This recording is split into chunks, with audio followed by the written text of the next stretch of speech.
Backlash over his department's handling of the Nancy Guthrie investigation, Nanos wants to clear the air. But you cannot attack my department.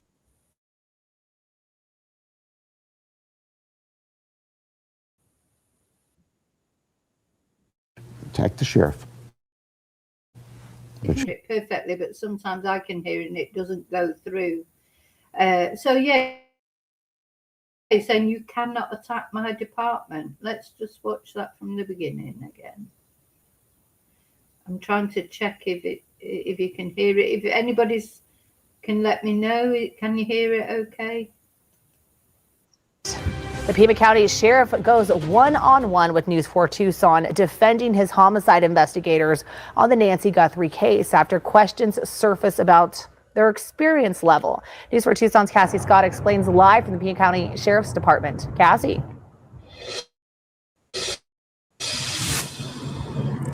Monica, Sheriff Chris Nanos wants to set the record straight. He didn't mince his words. He has total faith in his department. Facing backlash over his department's handling of the Nancy Guthrie investigation, Nanos wants to clear the air. But you cannot attack my department. Attack the sheriff, but you will not get by with attacking my department. With reports coming out that his investigators made mistakes in the early stages of Guthrie's disappearance, this is what Nanos had to say. Discrediting an investigation like this doesn't help anything. It's very harmful. No, we don't believe there were any mistakes made. He goes on to fight back against public accusations that the lead investigator on Guthrie. So he actually said there, we don't believe there were any mistakes made. We don't believe there were any mistakes made. You know, this man, oh my God, I just can't with this man. You just think he's just beyond redemption, isn't he? So first of all, one mistake, you know, I might not be a homicide investigator, but I've watched enough, you know, true crime videos and things. I know enough about true crime over the years to know that the mat that was outside the door by the side of the blood droplets, which is still there, that mat, was never taken away for forensic examination. That's one mistake right there, because that man stood on that porch. There could easily be DNA on that mat. Now, of course, now it's probably like not even worth taking, is it? Because so many people have walked up there and near that mat. Could have, it's got the whole of Tucson's DNA on it now. But it was never taken away. Never taken away. That's one mistake right there, Sheriff Nanos. Opening up the crime scene, you know. I mean, you could, all the conflicting things he said. But no, according to him, no, we don't feel like we made any mistakes. Let's just watch him say that again.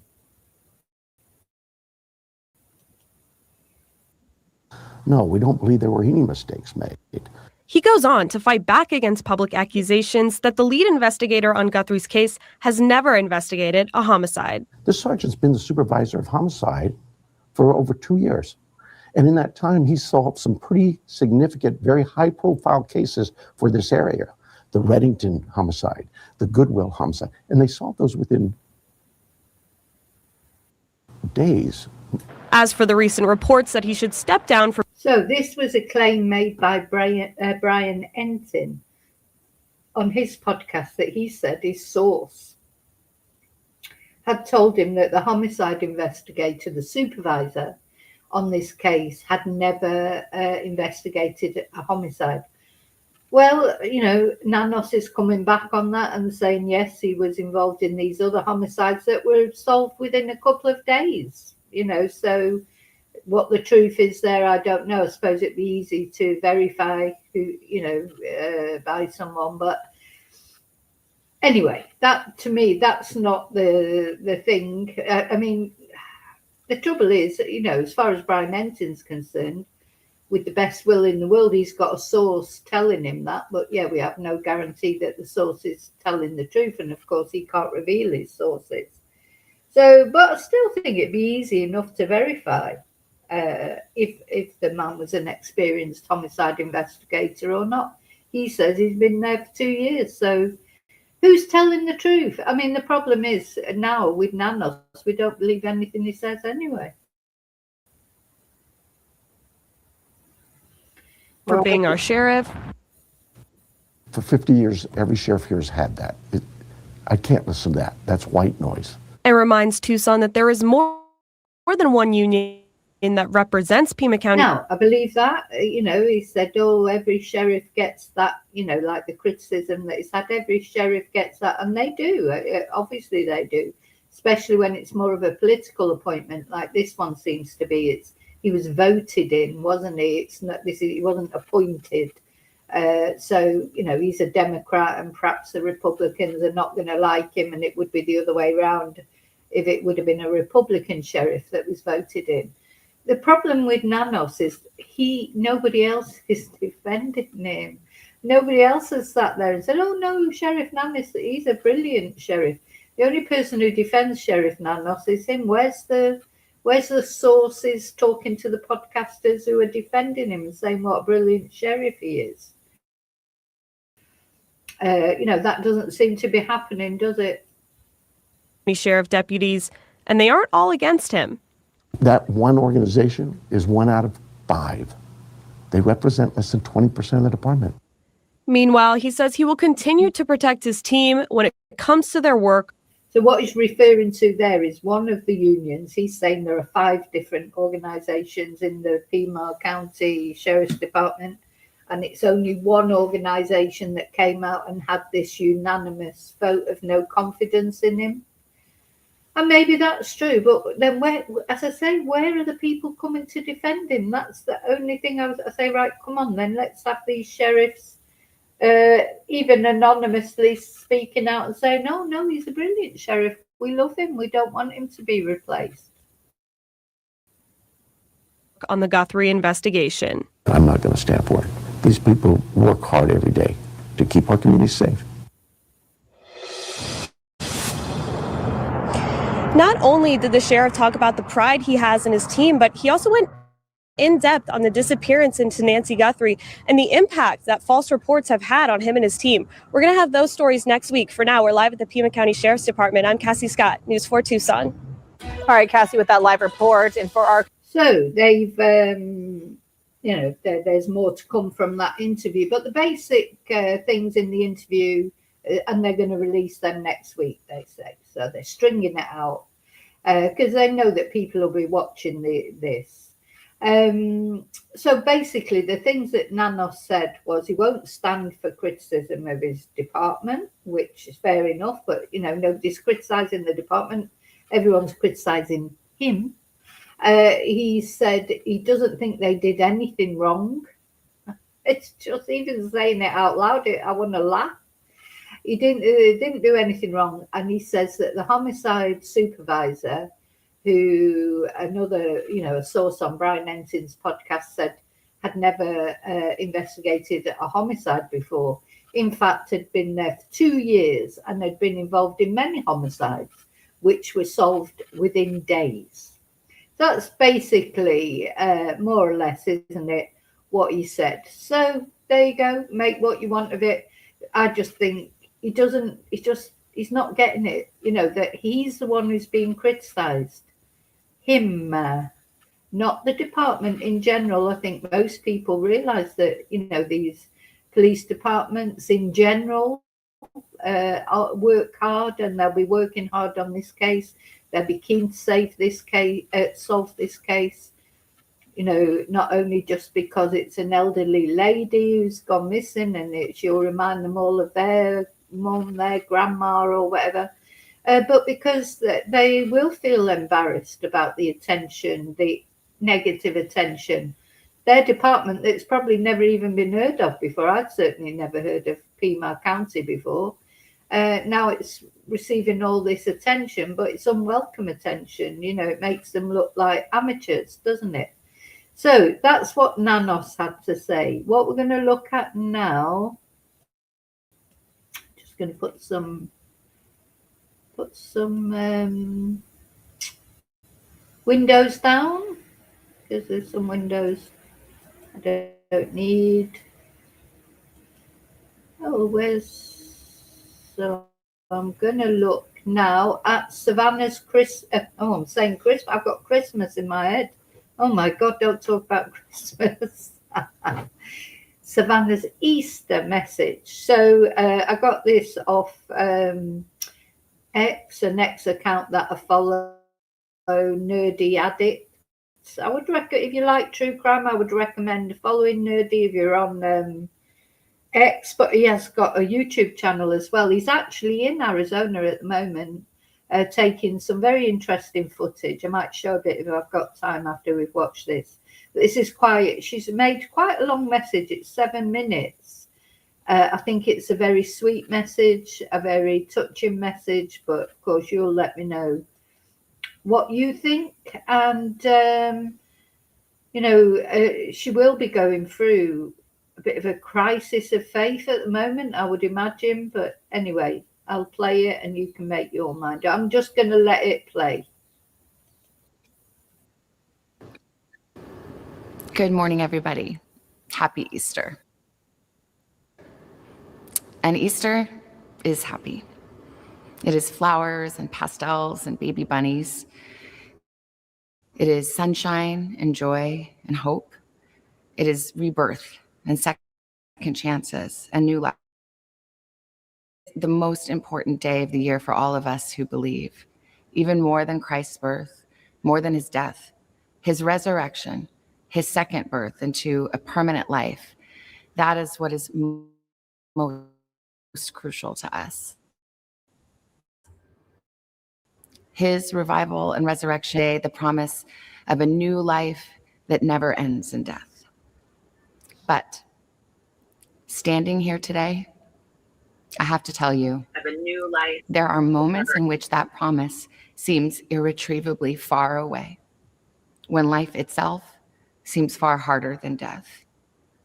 These moments of deep disappointment with God, the feeling of utter abandonment.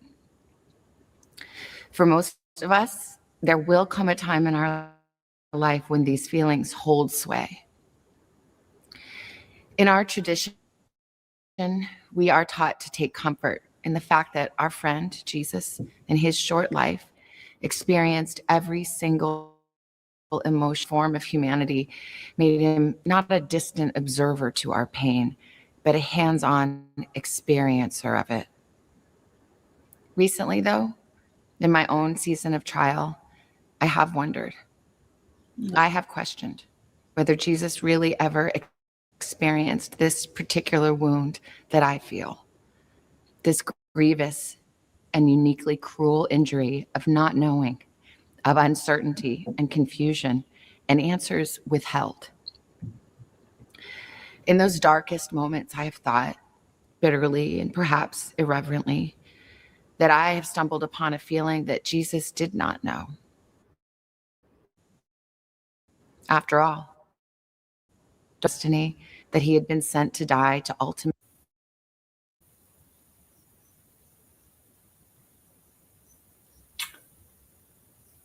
be raised up. They didn't get it, but he did. He at least knew his fate. And yes, it grieved him deeply, to the point of shedding tears of blood in the Garden of Gethsemane. But still, he knew the ending. He knew the plan. There would be suffering, but then resurrection.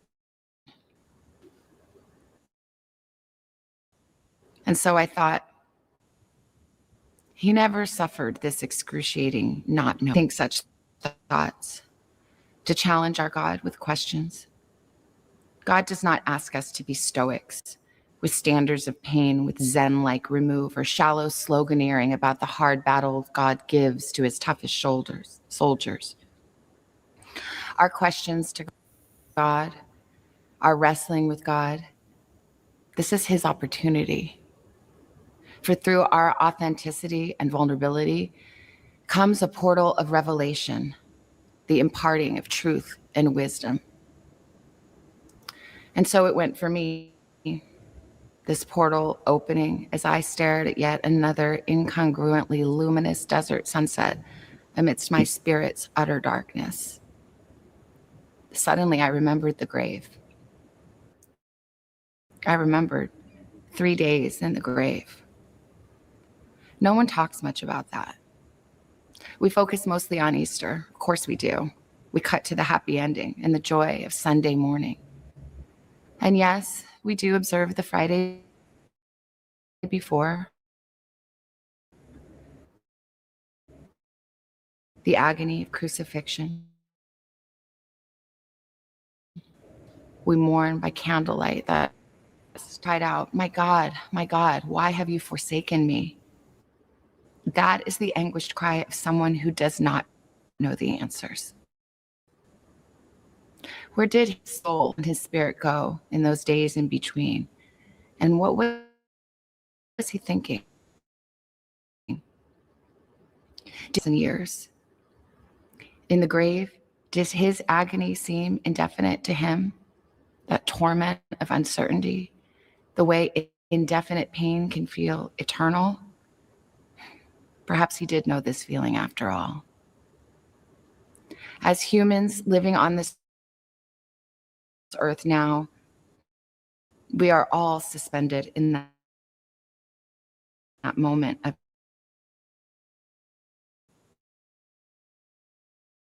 uncertainty. Not 3 days, but thousands of years between his. Our Easter is coming, but we live viscerally in the meantime, of feeling unsure, lost, abandoned, disappointed, enraged, forgotten.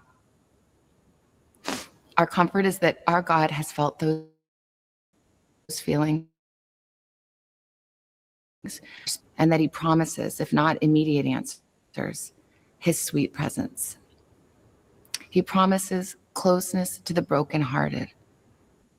Somehow, miraculously, his loving and gentle presence that makes the mean time less mean.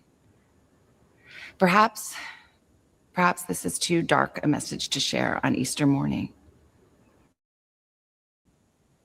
But I have long believed that we miss out on fully celebrating resurrection if we do not acknowledge feelings of loss, pain, and yes, death.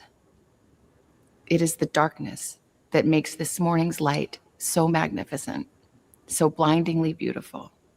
It is all the brighter because it is so desperately needed. So I close my eyes this morning and I feel the sunshine. I see a bright vision of the day when heaven and earth pass away because they are one. On today, I still believe. And so I say with conviction, Happy Easter. Oh, sorry, that was a bit glitchy. You know, this computer keeps so bad, but it's just the way it is at the moment. Nothing I can do. But anyway, I think you got most of that very poignant message from Savannah. So she said, I still believe, and happy Easter, you know. So she's trying to put a brave face on everything, but that's hard when you've got faith. You know, her faith must be shaken. Because you know, we do sometimes get angry with God, don't we? If you believe in God and bad things happen, and this is really bad, you know, this isn't, you know, minor bad things happen in life, don't they? You know, like I don't know, you get flat tire like I did last week, or you know, those kind of things that can be fixed, can be sorted. They're irritating and upsetting, but they can be fixed. But what Savannah and her family are going through, of course, is, you know, off the scale, isn't it? Your mum disappearing, kidnapped, no answers. You don't know if she was attacked, assaulted. Don't know what she went through, what she's still going through, maybe because she hasn't been found. So you're presuming that she's not on this planet anymore, but she could be suffering somewhere.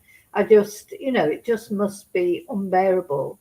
Now, Savannah, I think it's today that she's returning to the Today Show, which of course will be later on this afternoon as far as America. You know, I'm in Spain, for those of you who don't know.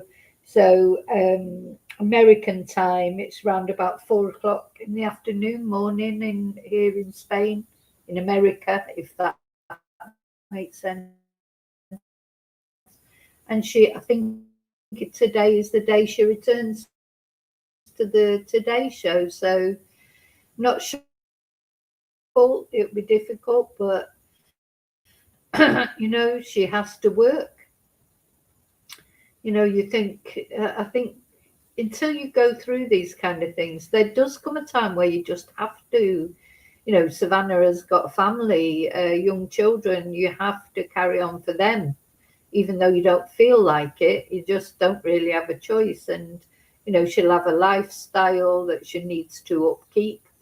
She may be earning a lot of money, but at the end of the day, you live up to what you earn, don't you? She'll have her things that she's got to do. And also, you want to go back to work, because what you're going to do, just sit at home and drive yourself absolutely crazy, wondering what's happened to your mum.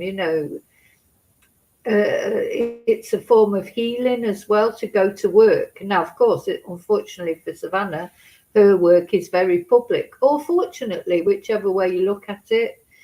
Certainly because Nancy is Savannah's mum, she's probably getting more attention than a lot of missing people get. It brings its good and bad things, don't it? They'll be throwing everything at the investigation. Even, the orange one in the White House at the beginning of this investigation said that they could use all the Federal Bureau of Investigation resources, but of course Nanos hasn't taken advantage of that. So yeah, it's a double-edged sword, isn't it, for Savannah? Her mum's case is high profile, so it's getting more attention than most missing persons cases, but that means you can't hide away from it. She's and her family have had a lot of unwanted attention as well, haven't they? So how that'll go for her, I don't know, because the Today Show, it's not a serious program, is it? It's like a breakfast show, isn't it? So it'll have a lot of light things on there, which you're talking about. I don't know what you're talking about, a recipe, and in the back of your mind, you're thinking about your mum being kidnapped and nobody knows where she is. Be difficult, but I think she's right to go back to work, in my opinion, and I hope it's okay. It goes okay, and she's a very strong woman. She must be a very strong woman, I think, and that, from what she said, is what Nancy taught her to be strong. Nancy was a strong woman. I'm saying was. I mean, perhaps I shouldn't use the past tense, but what we have to remember about Nancy. She went through a lot in her life. She lost her husband when she was only 46 years old. He died of a heart attack. He was 49. I think it was a heart attack. Anyway, he died suddenly. And she had to bring up the three children who were by then sort of young, sort of adolescents, I suppose. That won't have been easy. She lost her parents. She lost her brother who had Down syndrome. And she had brought him to live with them at some point, when he had nobody to look after him. So she'd been through all that, Nancy, only to be kidnapped at the age of 84 in the middle of the night, snatched out of her bed. Just terrible. These people are foul who have done this to Nancy. I think about it a lot. I just think all the things that life throws at you. For most of us, if you're lucky enough to live to an old age, of course, old age is a privilege, that brings its problems. But what's the alternative? That was Maurice Chevalier, wasn't it, who said old age isn't so bad if you consider the alternative. Some people don't get to old age, do they? Some people don't even get out of their teens or whatever. So, it is a privilege to reach old age, but if you've gone through all that, I just this is what always comes to me. Just think of everything you've gone through in your life. Life's hard. Nancy had financial problems at points in her life, obviously bereavement, losing a husband, becoming a widow at a young age, all those things she went through. She's had, medical battles, you know, with she had arthritis, I think, and heart problems. She's gone through all that. And then these bloody horrible men or man, this horrible man, we don't know if it's one person or more than one yet, just came and plucked her out of her bed where she was sleeping peacefully, where she'd had a nice evening with her in-laws, with her daughter and her husband and their son. She had a nice family evening, dinner and playing games, and come home and gone to bed like she always did. Should have been safe. Should have been safe. Should have been the safest thing that you can do, and it wasn't. For Nancy, it's terrible, terrible, terrible. This is what haunts me. Just the thought that something like that could happen to you when you were safe, supposedly in the place where you should feel safe. As soon as you step out the door, I thought that this morning. I didn't step out the door yesterday. And this morning, I only went round the corner to get some dog food. And it was as soon as you step out the house, you think, oh, God, you've got other cars to sort of contend with, people drive. I was in a bad mood because I hadn't had my coffee yet. So when you're in a bad mood, everything's going wrong. I mean, little things, of course, but I thought, God, that's what happens when you step out of the house and you have to contend with other people. It's just like, they're probably all the same as me. Maybe they've not had their coffee yet. And everyone's in a bad mood first thing in the morning, like especially on a Monday morning. It's just, so what, that's just the little things you have to contend with. But then, of course, there's the big things and the bereavements and the mental illness, physical illness, financial problems, and sometimes it's not you who's maybe suffering those things, but you're worrying about your loved one who's suffering those things. The slings and arrows of outrageous misfortune, as Shakespeare said. Oh my God, you really have to go through it sometimes. Sometimes are better than others. But there's always little problems, isn't there? But most of them, luckily, are little. But when something big like this happens, to try and keep your faith, for someone like Savannah, or all of it, I get angry at God sometimes. You just think, why did that have to happen? There was no need for that whatsoever. But maybe there was. Maybe you're trying to, maybe, I don't know, because I'm not God, so I don't know what the reasons for everything are. But Savannah's got to sort of find her way through that fog now, and try and find some sort of reason about find some reason to keep having faith. Good morning, old hippie, and admit.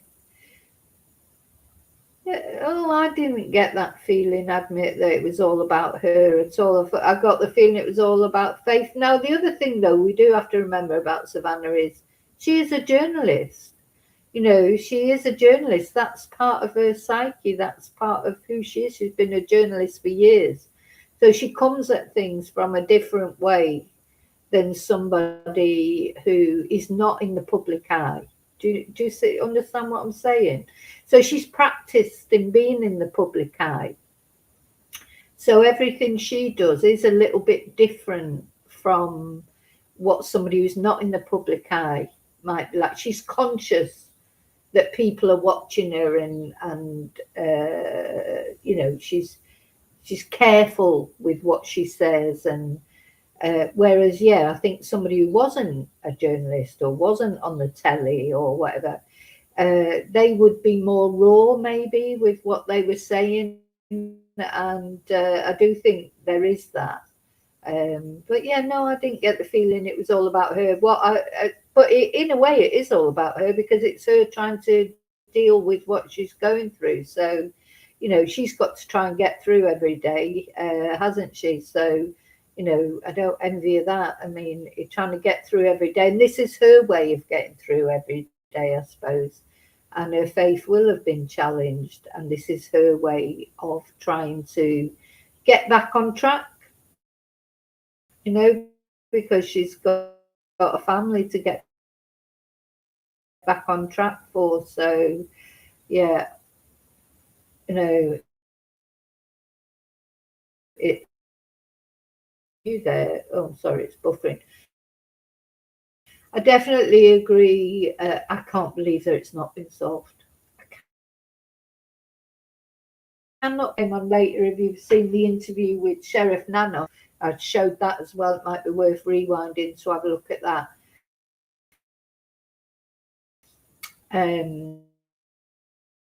He says they did nothing wrong. They've done nothing wrong. He doesn't think they did anything wrong. No, he is deceivable. So with what he's just total. What's the word? He's just oblivious to anything. He's not done anything wrong. No, they've not done anything wrong according to him. So you know, just can't believe it really. But well, to me, I think yes, poor Savannah. I think poor Savannah. You know, I'm surprised that people are critical of somebody whose mother's been kidnapped. I just don't understand that. I don't get that at all. Because you know, whether you like Savannah or not, I mean, even if it was the person that I didn't like the most in the world standing up there, whose mother had been kidnapped and nobody knew what had happened to them, I couldn't be nasty about them. But anyway, there you go. That's just me. So yeah, that's Savannah's latest message. You know, like it or not, or like Savannah or not like Savannah, she's the one who's dealing with it. Her and Tommaso and Annie, and don't forget, not only dealing with all this, but also the suspicion that's been on them. And I think it just must be awful, personally. You know, and being in the public eye, I don't know, it can sort of help you and hinder you. As I say, it helps because it means that Nancy's case gets more attention, but it hasn't helped solve it, has it? You know, there's Nancy, you know, a lot of people are critical, saying, oh, all missing people don't get the same attention, and they don't. But it hasn't made any difference, has it? All that attention, still not been solved. It doesn't seem to have helped, does it? Having this, having a famous daughter, and so therefore the case is high profile, doesn't seem to have helped with the resolution of the case at all. Sheriff Nanos was saying that, you know, there were murder cases solved within days. He was talking about, wasn't he? This one hasn't been solved within days. We don't even know if it's a murder yet. We don't know what it is. We have no clue. You know, so it's you know, it's funny, isn't it? So despite all the attention from having a famous daughter, the case has not been solved. So yeah, it's a very strange case, isn't it? I don't think I've ever known a case quite like this. You know, I think that's part of the reason why it's receiving so much attention as well. It's not only because her daughter is famous, it's the whole mystery of it. You know, it's so mysterious. Just nothing makes sense. So I still personally think it is staged. The scene was staged. I think whoever did this to Nancy knows her very well and knows her home very well. And I'm not saying it's the family. It could be extended family. It could be friends, acquaintances. Who knows? It could be someone who's had a grudge against Nancy. It might be nothing to do with Savannah, who's had a grudge against Nancy for years, for all we know. People harbour grudges for years. I don't know. We've realised that with other cases. Right, I've got to go because I've got some Spanish classes. So listen, thank you for watching. Thank you for caring about Nancy. Nancy, of course, she's the most important person. She is more important than Savannah, of course, at the moment. You know, what's happened to her? And it's awful, isn't it? I'm almost you're sort of hoping. Let me just I want to put this up. I want to put Nancy's picture up. I can't do it. Hang on. I'll take that out. Maybe I can. I don't know, the picture's not coming up. Oh, it's the wrong one that I'm trying to put up. Hang on. I just want to finish showing Nancy's picture. Because as I say, she is, what's important in this case, more important than Savannah. And it's sort of almost at a point where, and don't, take this the wrong way. I hope you understand, all of you, what I'm trying to say. This part of me is not hoping, but if she's deceased, is that better than she's suffered for 2 months by being held prisoner? I mean, what is she going through? If she is still alive, what is she going through? I mean, the best case scenario is that she has been kidnapped and she's being looked after somewhere. But there's no point to that. So why would someone kidnap someone and just keep them alive for 2 months and not get any money out? They're not kidnappers. They've not had any money, as far as we know, from it. So, is it, Nancy was 84 years old, maybe she believed, she had strong faith too. So maybe it's better that she went to the next place than being, suffering for 2 months, and we don't know it under what conditions she'd be being kept in and whatever. But I don't know. I don't think there's going to be a happy ending in this, but a happy ending, of course, would just be her being reunited one way or another, even if it's in the worst way. So that she could be laid to rest in the way that she deserves. She deserves a dignified farewell, just like everybody does. It's part of life, isn't it? It is all cultures give their loved ones dignified goodbyes.